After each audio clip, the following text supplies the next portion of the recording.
देश हित के लिए मोदी सरकार का एक और बड़ा फैसला। आज से हिंदुस्तान के अंदर डीजल और पेट्रोल इन दोनों के दाम 3-3 रुपये लीटर बढ़ा दिए गए हैं। बंगाल चुनाव से पहले ही मैंने आप लोगों को बताया था, लेकिन कुछ मेरे साथी ऐसे हैं जिनकी आंखें बंद है कि जैसे ही चुनाव समाप्त होगा हर चीज के रेटों में बढ़ोतरी कर दी जाएगी।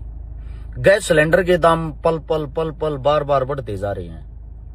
और आप लोगों को एक बात और बता देता हूं, हमारा पड़ोसी देश है बांग्लादेश, जिनके साथ हमारी बनती नहीं, क्योंकि वहां मुस्लिम है, मुस्लिम देश हो गया, यहां हिंदुत्व की सरकार है। लेकिन फिर भी हमारी सरकार ने अभी कुछ टाइम पहले लगभग 50,000 टन डीजल की खेप बांग्लादेश के पास भेजी थी। जब हमारे देश में इन चीजों की कमी होनी थी जो पहले से ही पता होता है, और उसके बाद भी हमारा देश उनको इतना डीजल देता है और हमारे देश में रेट बढ़ा दिए जाते हैं इसलिए कि इन चीजों की किल्लत होगी। इसके पीछे क्या समझते हो आप लोग? उससे दूसरा नेपाल छोटा हा देश है जो 27% तेल हमारे से खरीदता है हिंदुस्तान से। नेपाल के अंदर अभी पेट्रोल के ऊपर 2 रुपए घटाए हैं वहां की सरकार ने, और डीजल और केरोसिन पर 12 रुपए घटाए हैं पर लीटर पे। जो हमारे से तेल लेता है वो तो घटा रहा है, और जिनको हम तेल देते हैं, जो देश तेल देता है, उसके अंदर 3-3 रुपए बढ़ा दिए गए हैं।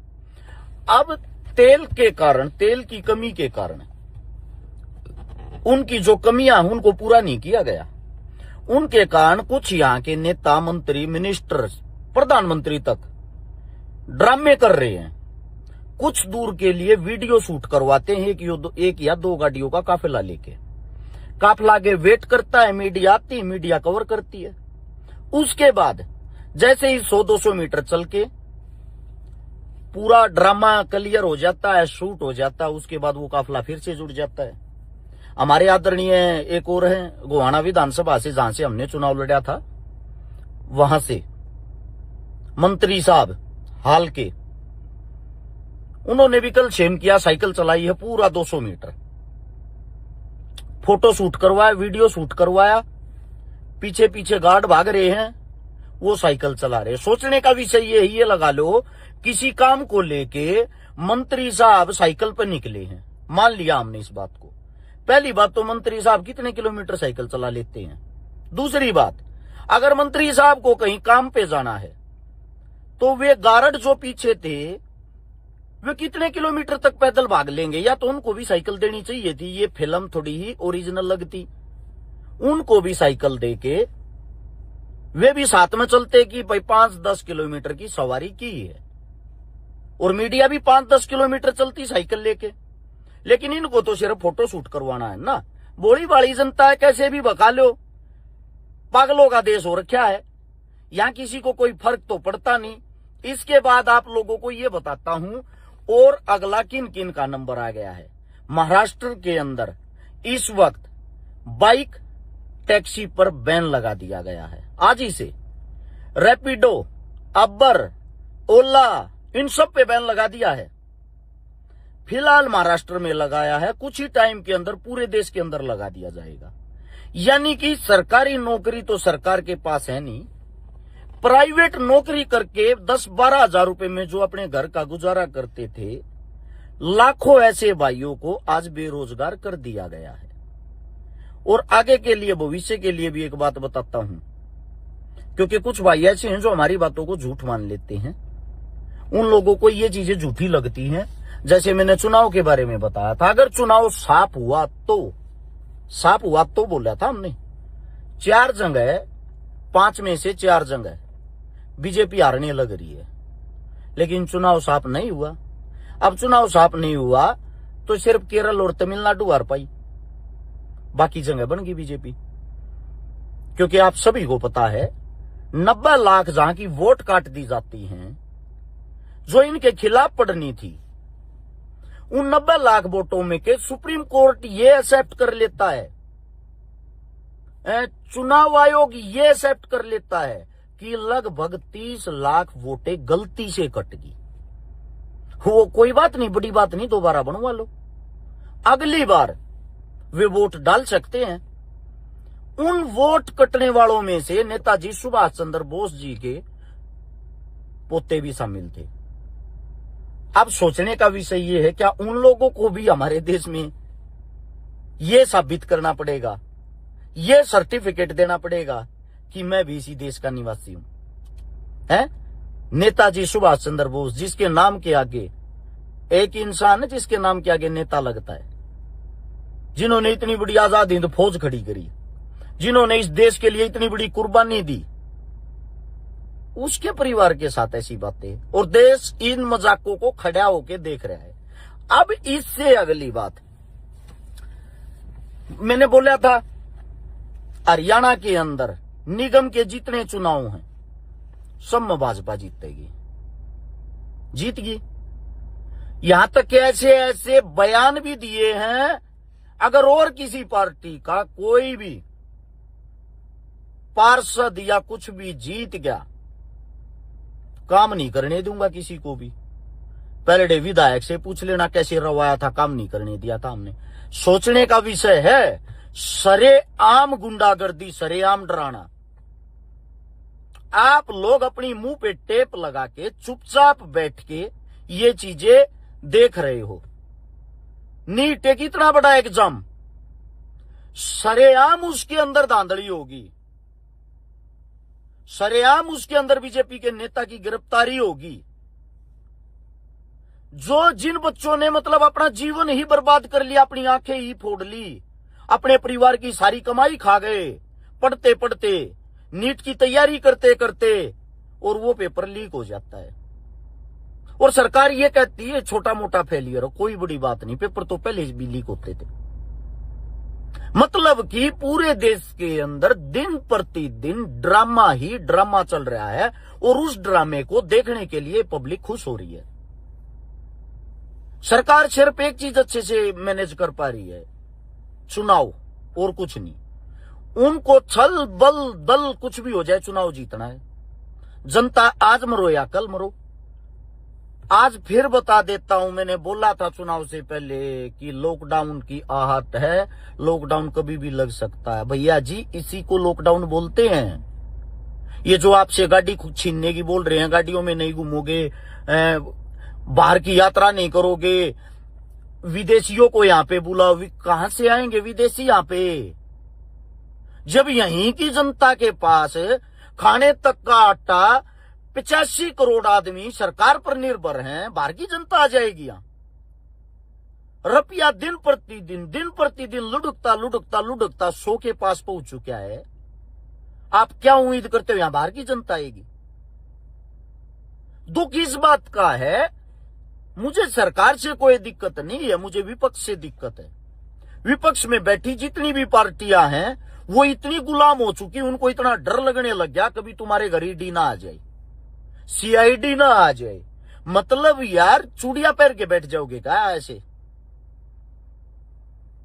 इसी को लॉकडाउन से भी बुरी चीजें हैं ये।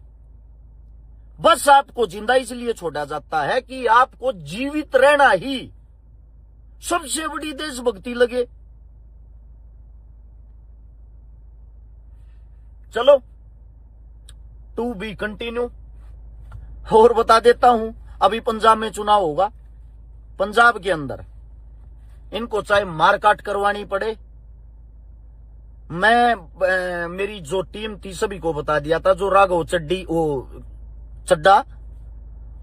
चड्डा जो है उसने खाकी निकर डाल ली है, वो जल्दी ही भाग जाएगा और कम से कम 40 बड़े नेताओं को लेके भागेगा। जो पहले पूर्व विधायक, पूर्व सांसद ये सब रहे होंगे या हैं, ये मतलब मेरी सोच थी। लेकिन मैंने यह सोशल मीडिया पे वीडियो बना के तैयार कर रखी थी, डाली नहीं थी। जिस दिन मैं डालने वाला था उससे पहले वो भाग गया, क्योंकि वो थोड़ा 15 दिन पहले भाग गया, उसको 15 दिन बाद भागना था। अब समस्या ये होगी, राघव चड्डा जो भाग गया है, यानी कि बीजेपी जिसका नाम पंजाब के अंदर हाल फिलहाल कहीं भी नहीं था, जिसको सिख समुदाय पसंद ही नहीं करता, जो लड़ाका समुदाय है उनके बीच में खड़ा होके इन लोगों ने खड़ा होने की जगह तो मिल गई, वो बीज तो बो दिया। अब आने वाले भविष्य के अंदर वहां देखना ये कैसे सरकार बनाते हैं। वहां सरकार बनाने के लिए पंजाबियों को, सिखों को, मुस्लिमों को खुश करने के लिए नया बयान आया है आरएसएस संघ के मोहन भागवत जी का और कुछ और भी नेताओं का कि पाकिस्तान के साथ हमें मित्रता बनानी चाहिए। हमारा पड़ोसी देश है, उससे मित्रता बनाने में हमें दुश्मनाई कहां है। जब यही सिख लोग, यही पंजाबी किसान आंदोलन में दिल्ली आके बैठे थे, उस वक्त इन्होंने एक बात कही थी कि तो खालिस्तान नहीं है, पाकिस्तान से फंडिंग है। आज वही लोग ये बोल रहे हैं कि पाकिस्तान हमारा मित्र है। इसका मतलब पाकिस्तान से फंडिंग सरकार की है या इन बेचारों की है। दूसरी बात, इतना बड़ा सिंगर दलजीत, उसको ऑफर दिया जाता है कि भैया तो पार्टी ज्वाइन कर ले। उसने मना कर दिया, नहीं जी मैं कलाकार हूं, कलाकार रहना चाहता हूं, मेरी कोई उम्मीद इच्छा नहीं है पार्टी ज्वाइन करने की। अगले ही दिन उसके ऑफिस पे गोली चल जाती है। गोली चलाने की जो भी जिम्मेदारी लेते हैं उनको जेल से बाहर रिमांड पे लाने की पुलिस प्रशासन के पास कोई अनुमति नहीं। सुप्रीम कोर्ट ने साफ साफ रोक लगा रखी है। इसका मतलब आप क्या समझते हो? अब इसका मतलब तो यही हुआ, सरकार जो है वही तो धमकियां दिलवाती है, वही गोलियां चलवाती है और वही उनको सुरक्षा मुहैया करवाती है। सीधी सीधी बात, ये आतंकवाद नहीं तो और क्या है? दिन प्रतिदिन धमकियां दी जाती हैं, दिन प्रतिदिन गोलियां चलती हैं, क्राइम हद से ज्यादा बढ़ा हुआ है, भूखमरी हद से ज्यादा बढ़ी हुई है, किसी को कोई लेना देना नहीं। एक मूर्खों की बस सेना तैयार कर रखी है। उन मूर्खों को ये जो हमारे देश के राजा साहब हैं, ये शेर नजर आते हैं, बस उनको एक रट लगा दी गई है। शेर कुछ भी करे, आप लोगों को बस चिल्लाना है हमारा शेर नहीं रहेगा, ये हो गया तो हमारा शेर चला जाएगा, ऐसा शेर दोबारा नहीं आएगा। हद होगी यार। इस शेर ने इस देश को मतलब ओहदे मुंह गिरा दिया है और शेर शेर हो रखी है। यानी कि राजा साहब हमारे यहां पे तो रोक लगा गए और खुद निकल गए बाहर 5 देशों की यात्रा पे, क्योंकि चुनाव की थकावट हो रही थी, वो उतारनी ज्यादा जरूरी थी। और मैं बता देता हूं भाई, मैं थोड़ा कड़वा बोलता हूं और आगे और ज्यादा कड़वा बोलूंगा। इस मारे मेरे घर पे, मेरे परिवार पे और मेरे पे कभी भी हमला हो सकता है। तो मैं पहले ही आप लोगों को ये बता रहा हूं, इन लोगों ने कई बारी कोशिश कर ली, लेकिन मैंने आज तक बोला नहीं था। मैं जब तक जिंदा हूं ऐसे ही बेबाक और निडर बोलता रहूंगा। मेरे को तोड़ने की कोशिश की गई थी, अंदर डालने की कोशिश की गई थी, मरवाने की कोशिश की गई थी, वे सारी कोशिशें फिलहाल नाकाम हुई। बताया नहीं मैंने अपना दुख, मैं मतलब किस गर्म आंच पे बैठा रहता हूं, सिर्फ एक बात के कारण कि मैं कड़वा बोलता हूं और वो कड़वा सरकार को बुरा लगता है। कुछ आदमी है मेरे भाई जो घर बैठ कर मैंने गालियां दिए जा, मैं उनको एक ही बात कहता हूं, तुम जितने बड़े गुंडे बदमाश बनते हो ना, सरकार से टक्कर लेके देखो, फिर देखता हूं तुम्हारी मर्दानगी। मर्द वो होता है जो सरकार से सवाल और जवाब करे। हम वोट देते हैं, हम टैक्स देते हैं, हमारा हक और अधिकार है सरकार से सवाल और जवाब करने का। ठीक है, बात बात पे बोलते हैं राहुल गांधी ने क्यों नहीं किया, जवाहरलाल नेहरू ने क्यों नहीं किया, कांग्रेस ने क्यों नहीं किया। अगर कांग्रेस सत्ता में आएगी तो उनसे सवाल जवाब किए जाएंगे सेम ऐसे ही। फिलहाल सत्ता में जो पार्टी है, सवाल और जवाब उन्हीं से किए जाते हैं। हमारा अधिकार है ये। मीडिया ने अपना अधिकार भूला होगा, जिसको चौथा सतम बोलते हैं वो बिकाऊ है। इसका मतलब ये थोड़ी सारी जनता बिकाऊ होगी। बस यही बातें आप लोगों को बतानी थी। और पंजाब की बात जो अधूरी रहेगी आप लोगों को बता देता हूं। पंजाब में भी जो आम आदमी पार्टी है इस वक्त, देख लेना आप लोग, चुनाव जैसे ही आएगा, चुनाव के दौरान वहां भी कमल खिल जाएगा, वहां भी बीजेपी आ जाएगी। बीजेपी ऐसी चीज है, मुझे तो कई बार डर लगता है यार। बाहर जितने भी देश हैं उन देशों के अंदर मोदी जैसा लीडर नहीं है। उन बेचारों का देश कैसे विकास करेगा? एक एक मोदी हर एक देश के अंदर होना चाहिए। मुझे तो ये दुख होता है पाकिस्तान में भी मोदी होना चाहिए, ऐसे ही तरक्की हो। नेपाल, बांग्लादेश, अमेरिका, यूएस, ये चाइना, सब जगह मोदी जैसा होना चाहिए एक नेता, तभी उनका बेड़ा अगर वो मतलब देश तरक्की कर पाओगा इसी प्रकार से। बाकी ठीक है दोस्तों, अपने जीवन का मजा लो, बत्ती भड़का में के पड़ा है भाई। थारे घर भी सीआईडी पुलिस आने लग जाएगी रोज रोज ना, थारे भी मुकदमे लागन लग जाएंगे, तब न भी 4 आदमी सोशल मीडिया पर गाड़ बक्कन लग जाएंगे, तुम्हारे परिवार को टारगेट किया जाएगा। इनसे बचने के लिए इन चीजों से दूर रहना चाहिए जो आप लोग कर रहे हो। बड़ा अच्छा, धन्यवाद। शिक्षित लोगों के लिए एक बात, तुम जो तालियां बजा रहे हो ना बैठ के, नंबर तुम्हारा आ गया ना, नौकरियां तुम्हारे से छीन ली, शिक्षा तुम्हारे से छीन ली, तुम ये सोच रहे हो कि तुम अब खुश हो। शिक्षित होते हुए समस्या ये है जो अपने मुंह पे ताला लगा रहा है, तुम अपने बच्चों का भविष्य खा रहे हो एक अनपढ़ लोग के हाथों के कारण। बाकी तुम्हारा जीवन भाई जिसने जो करना वो ही करेगा।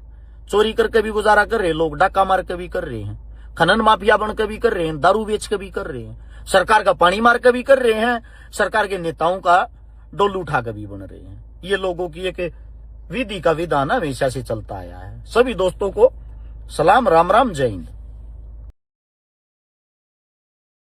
तू समझे मन भिखारी, सर मेरी किरसन गैला यारी से, मन बात बता दी सारी, सर तो बात करूं।